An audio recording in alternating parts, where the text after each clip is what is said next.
Ow, my fucking back hurts. Well, I was laying on this. So the tradition is whoever the guest is has to say the intro. So what's the intro?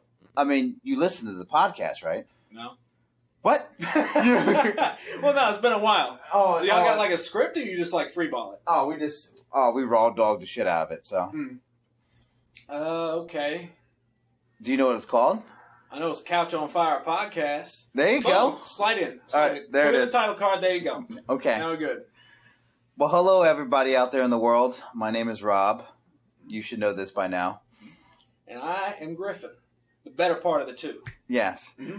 So for people that don't know, Griffen does work with me. We are co-workers. We're both journeyman meat cutters for a lovely company that shall not be named for legal purposes. Because I do a lot of crazy shit there. Oh, yeah. A lot of crazy shit right here, too. So, Griffen. What's up? Yeah. So, a lot of people don't know. Well, I live in South Carolina. I live in North Carolina. Griffen's from North Carolina. Born and raised. Born and raised. We're at North Carolina. Charlotte, North Carolina. So the most gentrified fucking urban side of this country-ass state. So, what do you mean, urban-fied? No, gentrified. Oh, gentrified. Okay. Yeah, urban. It's when you think of North Carolina, you probably think of fucking banjos and like Deliverance and all that kind of stuff. And moonshine. Moonshine. That's a big thing up north. We think about moonshine. It actually is. I actually have relatives who own like an illegal moonshine distillery. Yeah. So yeah, I believe you. But there's two little like oases, whatever the fuck, of city life surrounded by this fucking ocean of country. Like, you're talking deep fucking overalls, tractor trailers, all that shit. And then you have this little... It looks like almost like an offshoot of New York City. You know, what, Charlotte? Yeah, very melting pot. You know, it's got all kinds of just... Is Raleigh like this? It kind of is. It's like a... God, what the fuck is that? It's closer to like Chicago than Charlotte's like New York. Oh, okay. So it's calmed down a bit. It's not as crazy. There's not as much like cultural diversity in Raleigh. It's more just like sterile. Well, see, in Maryland, we had Annapolis is our capital, and no one ever really goes to Annapolis. They go to Baltimore. I mean, that Baltimore, that's where the sports are. That's where everything is. Yeah, you go to Annapolis for the politics, basically. Pretty much, man. That was a loud slam. Yeah, somebody's taking out their fucking anger on that door, man. I swear. We are live on site actually at work right now, so that's fun. Yeah, we're just holed up in this room, hoping some fucking bumpkin doesn't come walking in here. I mean, it's hopefully after hours we should be fine. Oh, yeah, hopefully. Yeah. So the reason why I asked Griffen to be on an episode of this podcast is because I like to cook. I'm not saying I'm a professional chef, but I like to cook. Griffen loves to cook. He talks to people all the time about recipes. And I just thought it was funny the way he explains to me dishes that are mostly common down here in the north. Carolina. I like how I say down here in the north. See, and you already fitting in just fine. Yeah. And obviously up in Baltimore, which is technically, if you want to get technical, is a southern state because it is below the Mason-Dixon line. But I think anything below Virginia is a southern state. That's my logic. I'm kind of following you on that one. Yeah. I mean, Baltimore is, at least to me, is a place of Yankees, man. Love y'all to death, but it is not. Well, what's a Yankee to you? A Yankee is a certain type of lifestyle, like very, very city defined. Like, you don't really do a whole lot of outdoor stuff like hunting, like outdoor work, shit like that. It's mostly just urban professionals. They go to their fucking little cubicle and stuff like that. Fast paced, too. It is. Nobody else defines a Yankee like that. It's just, it's fucking weird. But it's kind of like it's a lifestyle and it's a mentality. Like, especially down south, Hicks, as we're lovingly called, by you Yankees. Yeah. We're very slow paced. It's like, who gives a fuck? If something needs to be done, take your sweet time. No one cares if you show up late. That makes sense because the highways here take years. Oh, God. When we first started, Charlotte used to be a very sleepy country town when I was a kid. You'd see people coming out of a fucking, what was that painting about, like, the farmer and his wife? I know what you're talking about, yeah. Those people just driving in their piece of shit Ford F-150s, just up and down to the corner store. And then in 10 years, it's completely just changed. It's changed and just, And there's a lot of the old guard here, like a lot of old country people who don't know how to deal with like the Yankee way of life, which is very fast paced, constantly changing. There's always shit to do. So you pass somebody who's going 35 in a 55, you know, in their little piece of shit, you know, just like Ford Pinto or something. And then you get these guys driving by 75 on the same road, just swinging past people. I almost get into an accident trying to get between a Yankee and a Hick all the time. Yeah. Yeah. It's just people aren't really used to adapting, I guess. You know, the city is changing, it's constantly adapting, although we still have the same fucking infrastructure we've had for 30 years. Well, okay, so with that said, food-related wise, do you think that it's better now that people from up north or from even from the Midwest moving to Charlotte bring their types of food? Because now there's more options. Because no offense, I mean, I'm not saying your food was bad. I'm not saying that it's very, very very small, very narrow. Like soul food, a lot of fried food, a lot of barbecue. You know, that's Southern cuisine. I mean, you go down to Louisiana and you kind of diversify a little bit with, you know, Cajun, Creole, stuff like that, where you start to get like French influence. But it's very, very narrow, true Southern cooking. So I think it's good that we're getting like a lot more diversity in types of foods.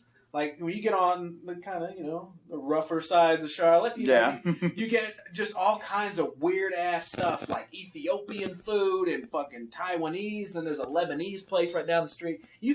That's what I said. It's starting to become like New York, where there's just all these. Little Italy. You got Little Mexico. You got all these places. I've been. I think if you drive past Plaza Midway, it's like a whole street with nothing but Ecuadorian, like if that's there's these little enclaves of people, and they bring their culture and their food and their way of life down there, and I think it's great to a certain point. Yeah. But that's one of the main problems. This is a major source of conflict here. This is not New York. Yeah. People are not nearly as liberal and like as accepting down here. They're very much part of like you got to go with the flow. You know, you bring your certain different attitudes and different ways of life and ways of looking at things. And there are some people who are just totally fine with it, and then there's other people who are like, nah, you need to get that shit out of here. Well, I feel like growing up north. I didn't really, at the time, there was Food Network was just starting. There was no barbecue contests that were televised. You didn't really hear about Southern barbecue. We have pulled pork. It's something we do. We just put butt or shoulder or whatever they want to use over a pit. They slow and roast it, and then they shred it, and then that's it. Then you add your own barbecue sauce. That's what we do. That's actually really close to true, Southern air quotes, barbecue.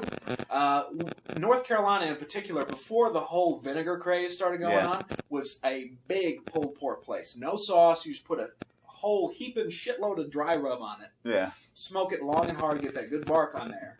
And then just shred it and eat it as is. Yeah. Maybe some coleslaw, maybe some hot sauce, but you don't put barbecue sauce on it. Yeah, I mean, up north, so we have there's so many, the pit beef areas. They're called pit beef stops. They're usually like an old trailer that they convert into a pit beef stand. Truck, yeah, basically. And they're stationary. So what they'll do is they'll give you the sandwich. We have plates too. You get a plate, side fixings, all that stuff. Right. You have the option to put barbecue sauce. They have they call it the Carolina sauce, which is vinegar sauce based. But the traditional way, it's not Old Bay. We'll get into that in a second. It's horseradish. Right. Horseradish, a lot of times, like I eat barbecue with just horseradish. Right. And they have this thing called tiger sauce, which is kind of like a mayonnaise horseradish sauce. It sounds in the barbecue. They mix it all together. It sounds disgusting. But it's pretty damn good. It really does. It sounds gross, man. But it's it's maybe because I just don't like. I hate those two things separately. I fucking hate mayonnaise. It's the devil's condiment. It's no surprise that this is the condiment that looks most like semen out of any of the ones in your fridge. But it's probably the most. I hate to say this, but if you make homemade mayonnaise, it's the most best for you. It's high in... Now, don't get me wrong. I made something close to it. I think it's some kind of Middle Eastern thing. It's called... I'm not sure if I'm pronouncing it right. It's called taum. It's like an eggless mayonnaise. I know that sounds impossible. But in lieu of eggs, you do like pureed garlic. Yeah. I fucking love garlic. So garlic, oil, a little bit of salt and pepper. I was in heaven, man. That stuff was great. But for some reason... just adding eggs to it, it has this really unpleasant aftertaste to it. And then horseradish, I don't know. I thought I was allergic to it for the longest time because it's not like a good, the burn seems to be the whole point of horseradish. Yeah, that's what Whereas, it is. like, hot stuff, like cayenne pepper, hot sauce, fucking chipotle sauce, the flavor is the main reason you go there unless you're a fucking masochist, and the heat is just, like, something you got to put up with. Like, I love spicy food, but I don't go to spicy food just to, like, hurt myself. I go there for the flavor of the spicy stuff, and then it's like, oh, well, shit, I guess I got to deal with this now. So, like, fun fact. I have ADD, so sometimes I just randomly think. Go, man. Go for 85% of the wasabi sauce in America it's like colored horseradish. It's right? colored horseradish. Yeah. So when people are eating it, they're like, "Oh, this is wasabi." No, it's really just horseradish. Yeah. But okay, so up north we have a lot more. So we have the pulled pork. Right. One of the things that we're really big at up north are delis, diners, and just like pizzerias. Now, when I first moved down to Charlotte 5 years ago, it was you poor bastard. It was so hard for me, dude. I agree with you that times have changed because just in the 5 years that I've moved here, there's more pizzerias. I think I actually found a diner going towards Uptown, like accidentally driving on South Tryon or North Tryon, one of those roads. But like, they're actually making them, and it's just crazy to me that you guys didn't have that. So like, if you guys didn't have a diner to hang out at or have meals, because a diner for us up north is you go to 24 hours a day. You can go at 1 o'clock in the morning and get the same thing you can get at 2 o'clock in the afternoon. Right. You can get eggs, a crab cake, chipped beef, because chipped beef is always amazing. Right. And then a bowl of soup at the same fucking time, any time of day. That's a diner to me and to like other. It's a kitchen that never closes. Yeah. So what did you guys have down here that's like that? Well, diners are a very small. We have a very narrow. Again, it's Southern. It's narrow definition of diners, which is like straight out of the 50s. The tile floors, the booths. Yeah. You get a burger, fries, and a milkshake. That's basically what they have there. There's no breakfast food would be like hash browns, pancakes, eggs, that kind of stuff. But they stop serving that in the morning, and then it's like, fuck you, you got to get a burger. So it's really a contest of definitions, because I noticed you kept saying barbecue and like up north and stuff like that. I'm not sure how far north we're talking here, but because Sean, who's another guy that we work with, real big like Yankee, Long Island Yankee. Yeah. To them, barbecuing is just grilling out. See, well, there is no food called barbecue up north. No, so that term is used a lot too. Right. I didn't know the term potluck until I moved down here. Yeah. I didn't learn terms like that. But barbecue, like, hey, you want to come over for a barbecue? That's just how we would talk. Right. But if you want barbecue, like what we were talking about, it's pit beef. You're like, I'm going to go get pit beef, or let's go get pit beef. And I think that's really one of the main reasons why there's a bunch of people who move down here from up north, and they're disappointed in the food. Not because it's necessarily worse off than what they're how it's worded. They just don't know what to ask for. Oh, okay. Like I said, if you come down here and you ask for, let's have barbecue, you show up, you're going to get smoked brisket, you're going to get pulled pork with optional sauce, maybe a smoked chicken or something. You're not going to get burgers, you're not going to get steaks. That's grilling out. Or you go to a grill, or you have like an outdoor thing. But barbecue to us, again, I keep coming back to it. We have a very narrow, very specific definition for almost anything. Different words mean different things. But I will say, I'll agree with you on that, like pizza and stuff. Dude, until the big exodus first started happening, the best place to get pizza around here was fucking Domino's. And that says something. And up north, I hate to say it, Domino's, the chains suck. Yes. The only chain that mattered is because they had stuffed crust and they had pan pizza, which was Pizza Hut. The chains suck down here too. Yeah, man. It's just a question of, if you're gonna get punched in the balls, would you rather have them wear like a fucking Estes on one hand or like a rubber glove? No, that's a great analogy. I mean, it's still gonna happen, but you can reduce it. A lot of the pizza places, the pizza places down here 10, 12 years ago, they knew they were the only game in town, and some desperate fucking people would slop it up anyway. cheap ingredients. Yeah, and thick, just chewy dough. Yeah. Not even stringy, like hardly melted cheese. Way too sweet tomato sauce. Drives me ape shit. If I ever go into a pizza place and they have like too much sugar in their sauce, I can't do it. If you ever watch cooking shows on TV, and no matter where they go in the world, they're like, oh, this place in Missouri has the best pizza. 95% of the time, the owner is from New York. I feel like people the immigrants went from New York, and then they spread it out, and then everybody else food just kind of grew that way. It's mostly, like I said, because of New York's specific culture, or that's kind of what I was going for, but like the type of people who were there. Yeah, like it was a big Italian. Yeah. Well, it was specifically an Italian immigration point. Yeah, and I know Italians didn't invent pizza as we know it. It's a totally different thing over there, but they brought over like really good tomato sauce, like the thin, crispy crusts. They make like those little flatbreads and stuff like that. And it just took one fucking guy walking around saying, hey, let's combine these good ideas. And that's why I think the birthplace of true pizza, and I know there's somebody in Chicago fucking having an aneurysm right now, is New York. It started there, and then someone in Chicago was like, I'm going to put a twist on it, and then they made their own. I mean, you can go to Hawaii, and they have their own Hawaiian pizza, which, by the way, doesn't really have pineapple on it. The real Hawaiian pizza is just ham. Look, I'm okay with it. I like the idea of pineapple on pizza. I'm not going to reject it just out of hand. Factor. Yeah, I like sweet and I like salty and all that kind of stuff on my food. The problem I have with pineapple specifically is that it's chewy. Oh, yeah. It's like if you get like a piece of like sausage or something on your pizza and it's got a piece of gristle in it, it ruins the pizza. Pineapple is gristle flavored, like flavored gristle all over your pizza. Yeah. Get something like maybe pear or just, I'm throwing shit out here. Just something sweet, Just something to add that flavor to it, and I'd be fine with it.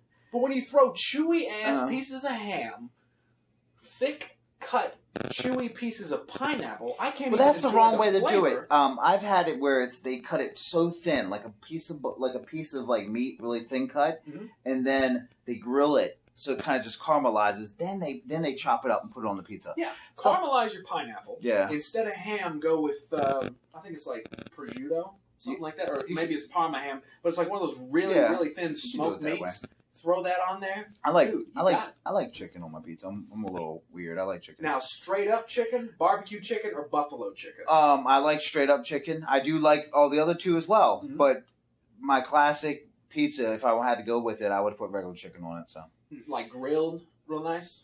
Yes. I wouldn't just throw random I thought you were talking about fucking pre-cooked little chopped chicken. No.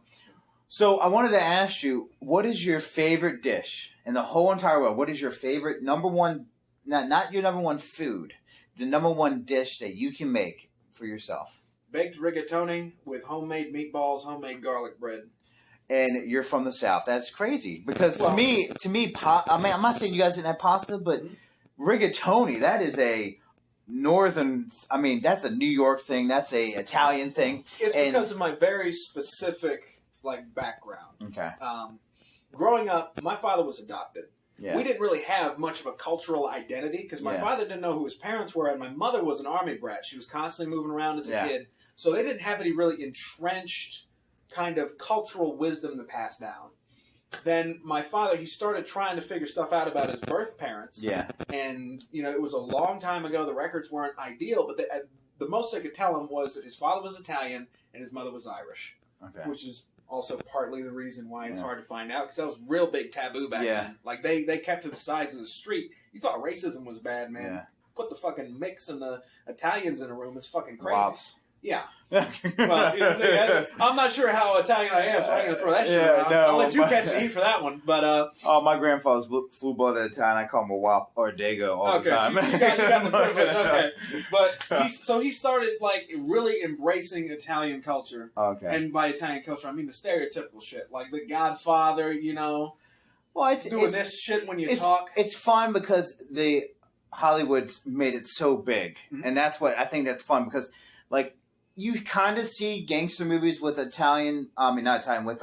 Irish mobs now than you did back then. Back then, it was all Italian. Well, that's because I think the Italian mafia movie is starting to get kind of stale. Yeah. And that's why they love the idea of the mob movie, per se, but they got to freshen it up. So you got the Irish mafia, the Japanese Yakuza. Yeah. You know, there's triads. There's shit like that. You know, there's a whole ton of stories that can be told.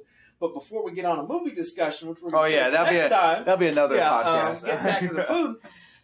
We have always been like a starch-heavy family. Yeah. Because of the Irish and the Italian thing, there was always either a potato, a pasta, or a rice with like every fucking meal we had. Oh, yeah. That's awesome.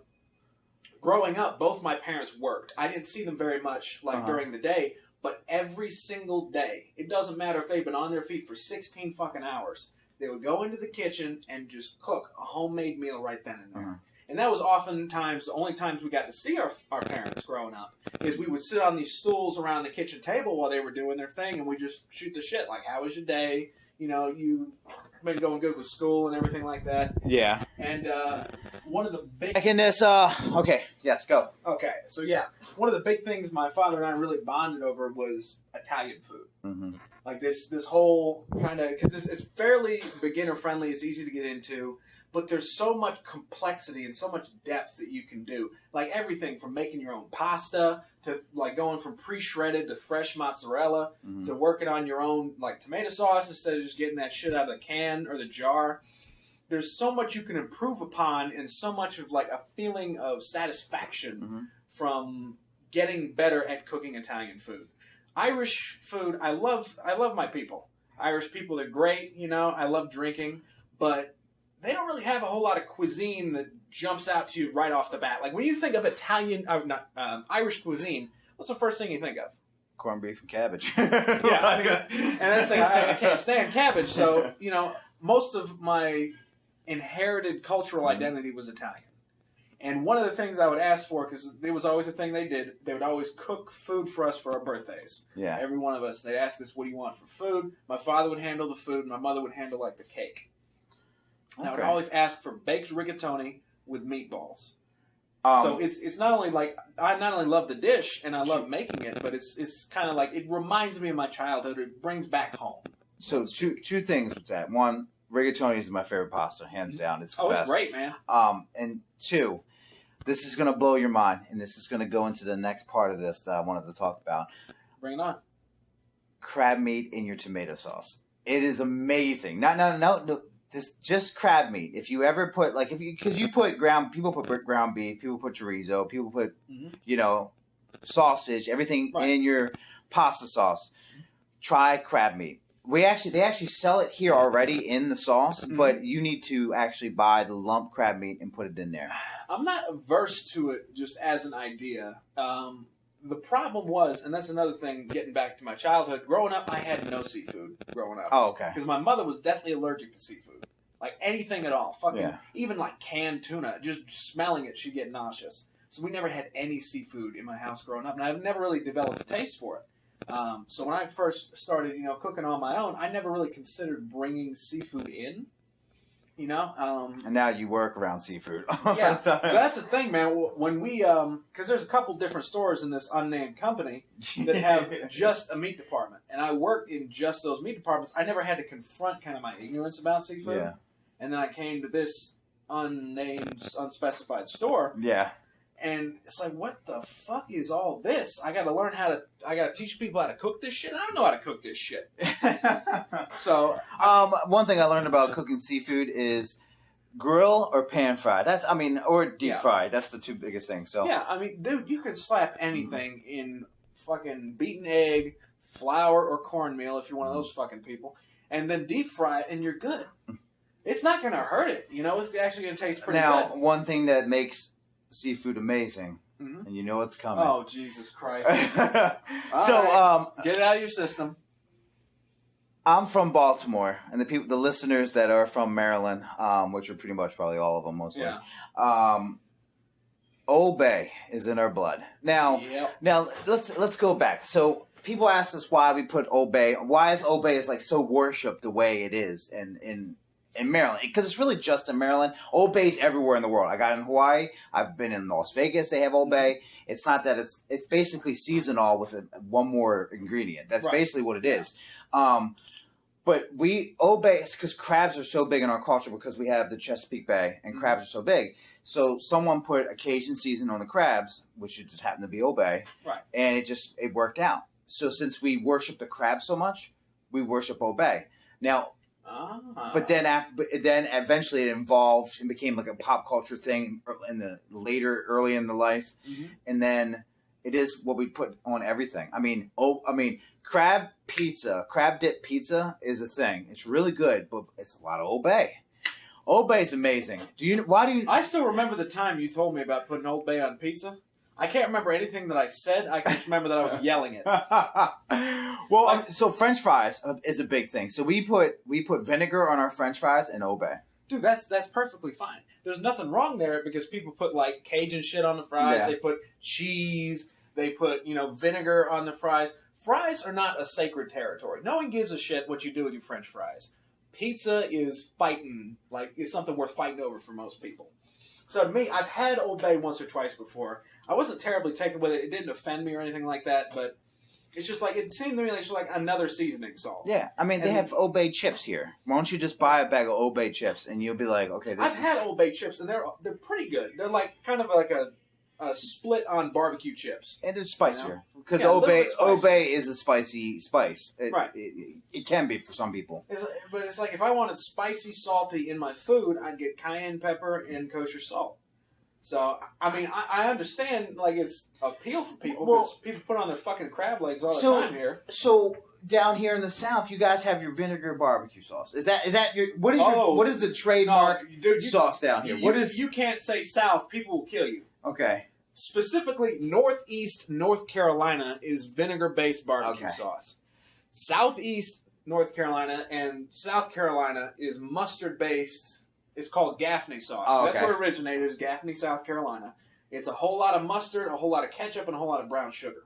See, up north it's molasses. We use molasses, but Old Bay. So we have Old Bay in Maryland. We love our Old Bay. Mm-hmm. If you had to pick North Carolina's one condiment or sauce or spice, what would it be? Well, I'm partial towards vinegar sauce. So vinegar, just distilled white vinegar or like apple cider vinegar if you're crazy.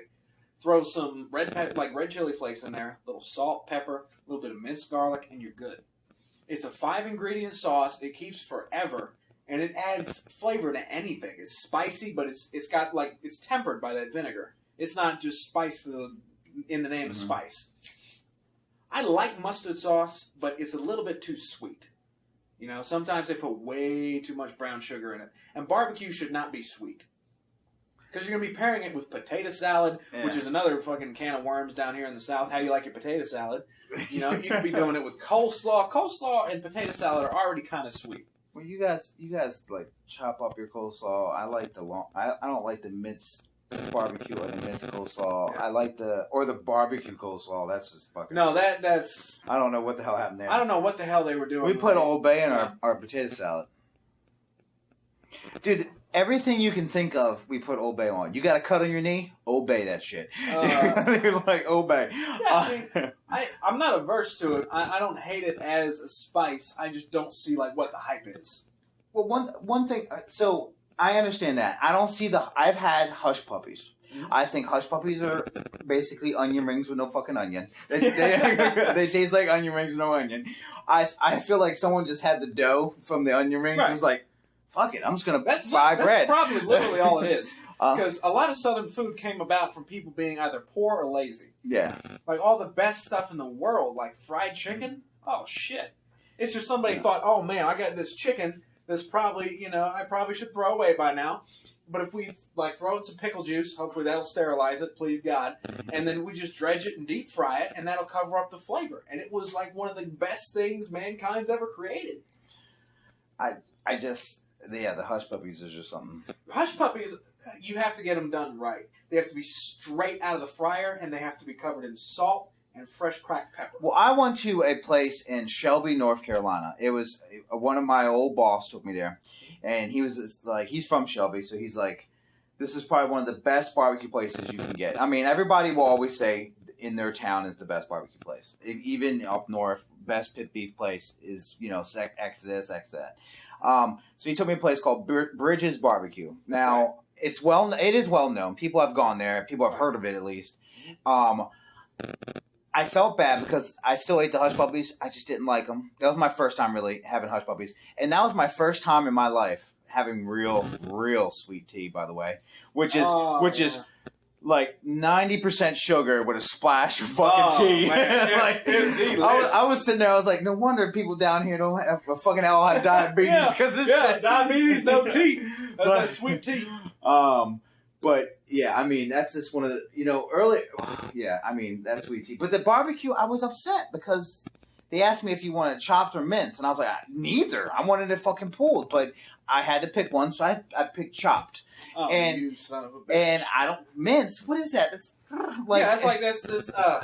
it's just... It's for people, I don't know if it's because they have no fucking teeth or like what the deal is, but they chop it up so small, it's basically like barbecue soup. There's no texture to it. The's no chew. Would you call it stew? Remember we had that debate about soup and stew? Oh, yeah. Yeah, well, that's fucking thing. Go on. You caught me off guard there. But, no, that's the thing. Barbecue, I feel, and this is the fucking hipsterest thing to say, I feel like it's becoming too commercialized. At least around here. Because it's been built up in these people's minds, people who move here, move south, like, barbecue and fried chicken. That's the foods you gotta try when you get down to the south. So all these chains and all these mom and pop places who don't know how to fucking cook, they throw some garbage together. Just get some overcooked pork and soak it in Sweet Baby Ray's, and then all of a sudden they call it barbecue. True, honest to God barbecue, I feel should be smoked. I'm not a big fan of oven roasted or grilled or anything like that. And I'll do oven roasted barbecue because I have a smoker. We have 2 minutes, by the way. Oh, God. Well, I don't want to be locked in. Good idea. So, how do we wrap this up in 2 minutes? I hate to cut it off. This is going great. There might be a part 2 to this because we can talk forever about this kind of stuff. Oh, yeah. But one of the questions you asked me earlier, I'm going to answer, and this is how we'll end it. Because I am on this low carb, no sugar diet, and you were saying, like, how am I supposed to eat Southern food? How does like Southern cuisine? How does that affect your diet? So I always say this joke when I go to the doctor's office. They're like, "Rob, you haven't really lost weight." I'm like, "Well, you try living in the South." I always say this because it's true. I mean, fried food is crazy. So there is other ways. So there's something I never knew I loved until I was on this diet: pork rinds. Pork rinds are amazing. So because I can have pork rinds, you smash up the pork rinds. I had chicken tenders yesterday. You smash up the pork rinds. You take the tenders, you egg it, dredge it, put it in the pork rinds, then you fry it. I can have fried food on this diet. I just can't have any bread or flour. So we just use pork rinds. And it's fucking amazing. Because I like to use like a mixture of original and a mixture of like honey barbecue pork rinds. I mean, I'm just saying, so if you have to fry something, that's the solution. So that's just frying. Barbecue, there is sugar-free barbecue sauce, low-carb sugar-free barbecue sauce. Does it taste good? I think so, but I'm also biased because I've been a diabetic for a while, so I don't really... Well, the thing is, if you were really like committed to having barbecue and you really were trying to cut out all the sugar, you just go pulled pork, man. Yeah. There's plenty of dry rubs that add tons of flavor. Well, that's what I'm doing tomorrow. I'm just using a dry rub, and then I'll have the barbecue sauce with this, but we're not going to pour it in. Because I'm just doing it in the crock pot. I'm not doing. I don't have a smoker, unfortunately. So, crock pot. I works out great for me, the crock pot. So, but we'll add our own barbecue sauce because my daughter doesn't really like barbecue sauce. She likes ketchup.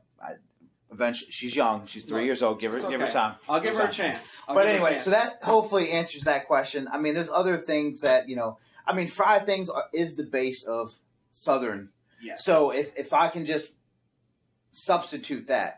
Now, the whole bread and everything else, which, by the way, I don't understand. There's a chain down here called Zaxby's, which is the worst chain ever. I don't understand why they give you a slice of fucking bread. But we'll talk about that another time. So that's a part 2 right there. Well, Griffen, it was fun. I appreciate it. Always a pleasure, man. We just kind of... I think this is about, the best we can do. We just kind of cut it off and, just have it. Okay, goodbye. Okay. Ow, my fucking back hurts. Well, I was laying on this. So the tradition is whoever the guest is has to say the intro. So what's the intro? I mean, you listen to the podcast, right? No. What? Well, no, it's been a while. Oh, so y'all got like a script, or you just like freeball it? We raw.